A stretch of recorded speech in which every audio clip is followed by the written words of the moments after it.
Hey, it's Lori Richardson with a quick market update for you as of December 20th. We're kind of looking at the week in review, and I just wanted to bring you up to speed on a couple things. Number one, mortgage rates. Number two, talking a little bit about the Fed and inflation. So just a quick update just in the market in general. After all the posturing back and forth, the tweets, the rumors, all that stuff, as you've seen by now with regard to the trade deal with China, we did strike a deal.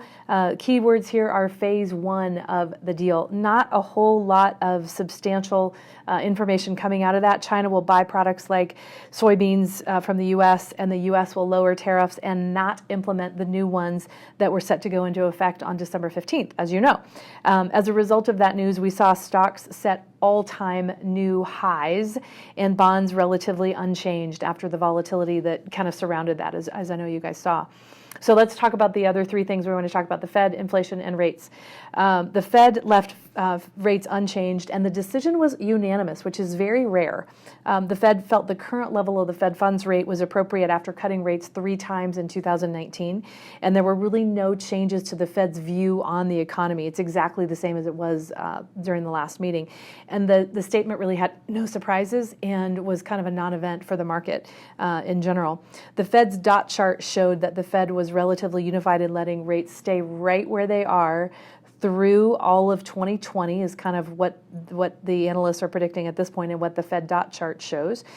During his press conference, Jerome Powell indicated that they would need to see a significant and sustained move up in inflation before he would increase rates.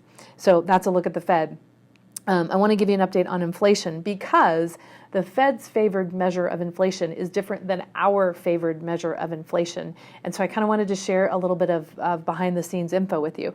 The consumer price index, remember that the Fed looks at the personal consumption expenditure index. We prefer the consumer price index because it's inflation at the consumer level, and it measures again inflation on the consumer level, and it came in hotter than expectations. The headline reading increased from 1.8% to 2.1% year over year, which is the hottest level in a year. But more importantly, the core rate of the CPI, so the core rate excludes food and energy, remained stable at 2.3%, but this marks the 21st month in a row that the CPI rate has a 2% handle. So just really interesting to me. The level should even be higher than that, but there are hedonic adjustments that are keeping inflation artificially low. If you want to learn more about hedonic inflation adjustments, you can read the newsletter. I know most people don't necessarily care about that, but it's really interesting to me to kind of be looking at what the Fed is looking at, what's going on with CPI and how those two really differ. Read the newsletter if you want more information.